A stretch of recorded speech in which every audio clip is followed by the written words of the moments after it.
আল্লাহ মহান, আল্লাহ মহান, আল্লাহ মহান। কথা বলেন ঠিক না বেঠিক? যদি আল্লাহ পাকেরকে অস্বীকার করে, কুফরি করে, নাফরমানি করে আল্লাহ পাকের কোনো আসে যায় না। তিনি গনিয়ুল হামিদ, ওয়ারিসকার, আলিম ওয়াল, তিনি স্বয়ং সম্পূর্ণ। আল্লাহ ইজ আল-মাইট, ইন্নাকা আলা কুল্লি শাইইন কাদির। আল্লাহু সামাদ, তিনি কারো কাজে মুখাপেক্ষী বিনাশী, তিনি সর্বক্ষমতার মালিক। কথা বলেন ঠিক না বেঠিক? সে আল্লাহকে খুশি করে, রাজি করে, ডানে বামে সামনে পিছনে সকলে ঐক্যজোট হয়ে বলি আলহামদুলিল্লাহ। আওয়াজ আপনাদের কাছে আছে, বোঝা গেল? ব্যাংকে আরো জমা আছে, বলেন আলহামদুলিল্লাহ। সর্বশেষ শক্তি দিয়ে বলে আলহামদুলিল্লাহ। এবার বোঝা যাচ্ছে যে এটা মাহফিল হচ্ছে। এখানে যিনি আমার পরে আসছেন ওনার সামনে যে আপনারা এই মেয়েরা আমার পড়েছি, তাবরানী শরীফ থেকে, আহমদ শরীফ থেকে একখানা হাদিস আপনাদের সামনে পাঠ করেছি। তার আলোকে কোনটা খানিক আলোচনা করবো ইনশাআল্লাহ। কারা কারা যাবেন হাত তুলেন দিকে। আমি একজন দুইজন যাবেন আপনারা?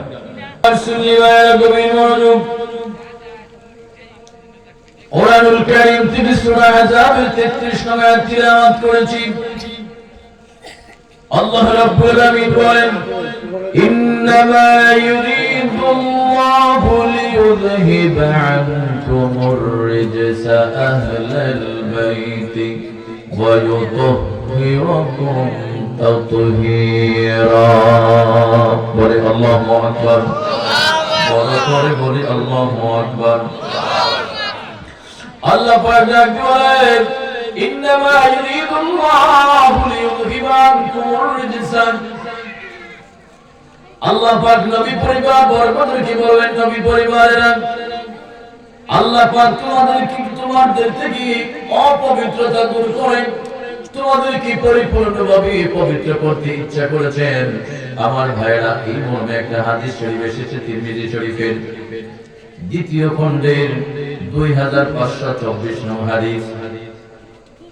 হযরত আম্মা আয়েশা সিদ্দিকা রাদিয়াল্লাহু তাআলা আনহা বলেন, নবীজি সাল্লাল্লাহু আলাইহি ওয়াসাল্লাম কনকনে ঠান্ডার মৌসুমে কালো বর্ণের একটা নকশিওয়ালা কম্বল, পশমিওয়ালা একটা কম্বল নিয়ে নবীজি সাল্লাল্লাহু আলাইহি ওয়াসাল্লাম ভোরবেলায় বের হলেন। হযরত হাসান রাদিয়াল্লাহু তাআলা তিনি আসলেন, কম্বলের ভিতরটাকে প্রবেশ করালেন। হযরত ইমাম হুসাইন রাদিয়াল্লাহু তাআলা একটু পরে আসলেন, তাকে কম্বলের ভিতর প্রবেশ করালেন। হযরত মা ফাতিমা তুজ-জোহরা রাদিয়াল্লাহু তাআলা আনহা কিছুক্ষণ পরে তিনি আসলেন, তাকে কম্বলের ভিতর প্রবেশ করালেন। হযরত আলী হাসতে হাসতে বের হলেন। হযরত আলী মুরতাদা রাদিয়াল্লাহু তাআলা আনহুকে কম্বলের ভিতর প্রবেশ করালেন। কম্বলের ভিতর প্রবেশ করে নবীজি কোরআনের আয়াত তিলাওয়াত করলেন, ইন্নামা ইউরিদুল্লাহু লিইউযহিবা আনকুমুর রিজসা আলাল বাইতি ওয়া ইউতাহহিরাকুম তাতহীরা।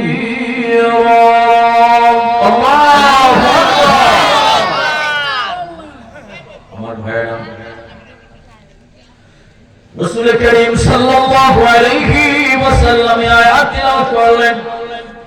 এই চারজন কি কম্বলের ভিতর প্রবেশ করেন। সূরা আহজাবের যে 33 নং আয়াত আমাকে আজকে তেলাওয়াতের জন্য, বয়ানের জন্য দিয়েছেন, তাফসীরের জন্য দিয়েছেন, এই আয়াতে নবী তিলাওয়াত করলেন। চারজন কি কম্বলের ভিতর ঢুকিয়া নবীজি বললেন, হে নবী পরিবার বর্গরা, আল্লাহ পাক তোমাদেরকে চাচ্ছেন জনমের মতো পবিত্র করে দিতে। জুড়ে বলুন সুবহানাল্লাহ। বড় করে বলুন আল্লাহু আকবার। আল্লাহর নাম জপতে শরম নাই। আল্লাহ আমার রব, তিনি আমার সব। কথা বলেন ঠিক না বেঠিক? বলুন আল্লাহ আমার রব, এই রবি আমার সব। আল্লাহ আমার রব, এই রবি আমার সব। এই আয়াতের মর্মে আরেকটা আয়াতে আহলে বাইতের ব্যাপারে আল্লাহ পাক পেশ করেছেন। কোরআনের অনেক জায়গায় তাদের ব্যাপারে আলোচনা করেছেন। প্রসিদ্ধ দুইটা আয়াত কারিমার মধ্যে সরাসরি আল্লাহ রাব্বুল আলামিন তাদের শান শওকত, তাদেরকে ভালোবাসার কথা, তাদেরকে পবিত্র করার কথা আল্লাহ পাক ঘোষণা করে দিয়েছেন। আরেকটা আয়াত হচ্ছে কোরআন শরীফের সূরা আশ-শূরা 23 নং আয়াত, আল্লাহ পাক বলছেন, কুল লা আসআলুকুম আলাইহি আজরান ইল্লাল মাওয়াদ্দাতা ফিল কুরবা। আল্লাহু আকবার। কুল লা আসআলুকুম আলাইহি আজরান ইল্লাল মাওয়াদ্দাতা ফিল কুরবা। জোরে বলে আল্লাহু আকবার। আল্লাহ রাব্বুল আলামিন এই আয়াতের শান নজুলটা বললে আপনাদের একটু বুঝে আসবে। শান নজুলটা বলার আগে আপনাদেরকে আহলে বায়াত কারা তার একটু পরিচয় দিয়ে দেই। আহলে বায়াতের পরিচয়টা আগে পড়ে গেল। আহলে বায়াত কারা? এই যে চারজনকে রাসূলুল্লাহ চাদরের ভিতর প্রবেশ করালেন, এরা হচ্ছে আহলে বায়াতের অন্যতম সদস্য।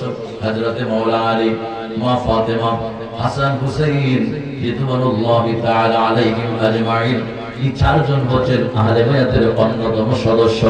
জুড়ে বলে আল্লাহু আকবার। এই যে কুল লা আসআলুকুম আলাইহি আজরান ইল্লাল মাওয়াদ্দাতা ফিল কুরবা, এই আয়াতের তাফসীর এসেছে তাদের আরেকটা তিন প্রকার, তাদের আহলে বায়াতের তিনটা সংজ্ঞা দেওয়া হয়েছে। নাম্বার 1 হলো হযরত আলী মুর্তজা রাদিয়াল্লাহু তাআলা আনহু, হযরত ফাতেমা, হাসান, হুসাইন রাদিয়াল্লাহু তাআলা আনহু, এই চারজন হলেন আহলে বায়াতের অন্যতম সদস্য। তারপরে এসেছে হযরত আলী, হযরত আকিল, হযরত জাফর, হযরত আব্বাস রাদিয়াল্লাহু তাআলা আনহু, হযরত জাফর সহ তাদেরকে আহলে বায়াতের অন্যতম সদস্য।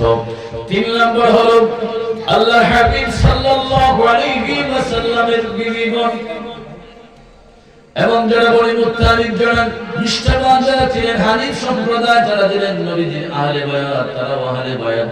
যারা যাদের জন্য সদকা খাওয়া যাদের জন্য হারাম ছিল, তারাও আহলে বায়াত। জোরে বলে আল্লাহু আকবার। চিৎকার করে বলুন আল্লাহু আকবার। বড় করে বলুন ইয়া রাসূলুল্লাহ। একটু চিৎকার করে বলুন ইয়া হাবিবাল্লাহ। নবীজিকে মহব্বতের সাথে ডাক দেন ইয়া রাসূলুল্লাহ, ইয়া হাবিবাল্লাহ। জিকর জন্য মাঝে মাঝে একটু হাম নাত কাসিদান, এটা বাচ্চা মুনতাজির গান গাচ্ছি না, নবী আমার কামলিওয়ালা নবীর একটু শান আমার মাঝে মাঝে গাই আপনাদের ইমেজ আমি ঠিক রাখার জন্য। কারণ হচ্ছে আপনারা এলোমেলো হইলে আমাদের বয়ান ভালো লাগবে না। আপনাদের যত ভালো লাগবে, আপনাদের ইমেজ আমি মুভমেন্ট যত ভালো থাকবে, আমার আপনার